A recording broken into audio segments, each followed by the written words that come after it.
Have you ever had someone suddenly disappear from your life? One day, they're texting you, they're replying quickly. They seem interested. Maybe you were talking every day. Maybe you thought something was actually developing between you. And then, silence. No explanation, no goodbye, no argument, just nothing. You check your phone, nothing. You wonder if you said something wrong. You replay the conversations in your head.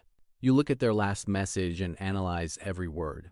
And eventually, you start asking yourself the question that hurts the most. Why wasn't I enough? But what if you're asking the wrong question? What if being ghosted isn't a signal that you should chase them harder? What if it's a signal that you should step back completely? Not to manipulate them, not to make them jealous, not to play childish games, but to take your attention, your energy, and your dignity back. Because sometimes the most powerful response to someone disappearing is disappearing from the situation yourself. This is what I call going ghost mode. And no, ghost mode doesn't mean pretending you don't care when you secretly spend every 5 minutes checking their profile. It means something much deeper. It means you stop chasing answers from someone who refuses to communicate. You stop sending messages just to get a reaction. You stop asking mutual friends what they're doing. You stop watching their stories, hoping they'll notice your name. You stop posting things specifically so they can see how unbothered you are. Because the moment your behavior is still controlled by their attention, you haven't really moved on. You're still connected to them, just in a different way. Going ghost mode means you stop participating in the cycle. They disappear, you don't chase. They stop replying, you don't send 5 follow-up messages. They leave you confused, you don't spend the next 3 weeks trying to decode their behavior. You simply accept the information their actions have given you. And that's one of the hardest things to learn about people. Sometimes their lack of communication is communication. It doesn't necessarily mean they hate you. It doesn't necessarily mean you did something wrong. People ghost for many reasons. Some are immature. Some avoid confrontation. Some lose interest. Some don't know how to communicate difficult emotions. And sometimes they simply don't want the relationship you wanted. Whatever the reason is, you don't always get to know it. And that's where your strength is tested, because you can't control why someone leaves. But you can control what you do after they leave. You can either spend your energy trying to force someone back into your life, or you can take that energy and build a life that doesn't require their presence to feel valuable. Think about it. If someone doesn't respond to you, what can you actually control? You can't control their phone. You can't control their emotions. You can't control whether they miss you. You can't control whether they come back. But you can control whether you send another message. You can control whether you check their profile. You can control whether you spend your entire night thinking about them. You can control whether tomorrow becomes another day of waiting or the first day of moving forward. And that's where ghost mode becomes powerful. Not because they suddenly miss you, but because you stop needing them to. Now, something interesting often happens when you genuinely step back. People notice. Maybe they expected you to keep chasing. Maybe they were used to receiving your attention. Maybe they assumed you'd always be available. And suddenly you're not. They might become curious. They might check your profile. They might send a random hey. They might suddenly remember you. And if that happens, don't immediately convince yourself that everything has changed. A message isn't an apology. A hey isn't accountability. And someone's return doesn't automatically mean they've changed. Look at their actions, not your imagination, not your hope. Their actions. If they come back and genuinely want to communicate, you can decide whether you want to have that conversation. But don't abandon your self-respect simply because they finally gave you attention. Because there's another trap people fall into. They get ghosted, then the person comes back, and they immediately become emotionally attached again. The cycle repeats. Attention, distance, anxiety, silence, hope, and eventually pain. You don't want to build your emotional life around someone else's inconsistency. You want stability. And sometimes, stability begins with walking away from situations that constantly disturb your peace. Now let's talk about something even more important.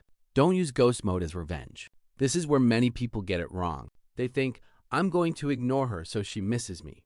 Or, I'm going to disappear so he realizes what he lost. That's still attachment. You're still thinking about them. You're just trying to control them from a distance. Real ghost mode isn't, I hope they regret losing me. Real ghost mode is, I hope I become so focused on my own life that whether they regret it or not no longer matters. That's freedom. And here's what you should do with the energy you used to spend thinking about them. Put it somewhere.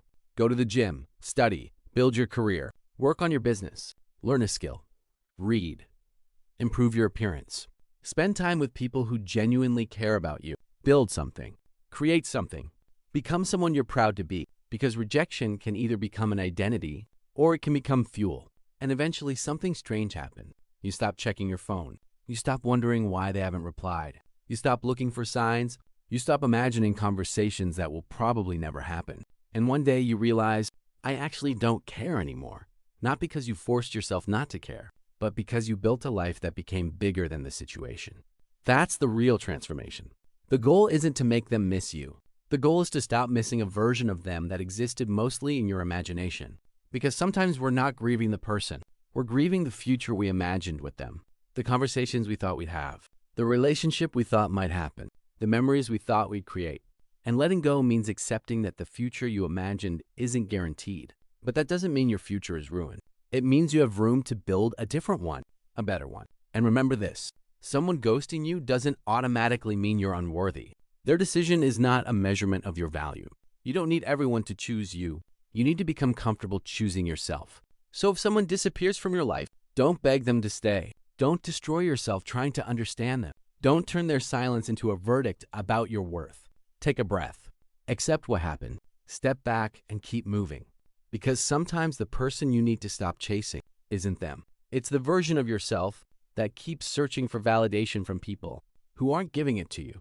And when you finally stop chasing that validation, you become dangerous in the best possible way.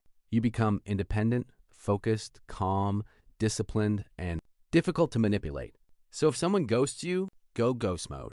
Not because you want them to come back, but because you finally decided to come back to yourself. If this video helped you see ghosting differently, like this video because it helps the channel reach more people who need to hear this message. Comment below, have you ever been ghosted and what did it teach you? Share this video with someone who might be struggling to let go. And if you want more videos about self-respect, relationships, emotional strength, and becoming mentally stronger, subscribe to the channel and turn on notifications. And before you leave, remember this stoic message. You cannot control who stays. You cannot control who leaves. You cannot control who understands you. You cannot control who chooses you, but you can control your response. You can control your discipline. You can control your character. You can control whether someone else's actions destroy your peace. So don't beg for what doesn't want to stay. Don't chase what has already walked away. And don't give someone the power to determine your worth simply because they stopped giving you attention. Let them go. Then turn around and build yourself into someone you never want to abandon again. That is real ghost mode. And that is real strength.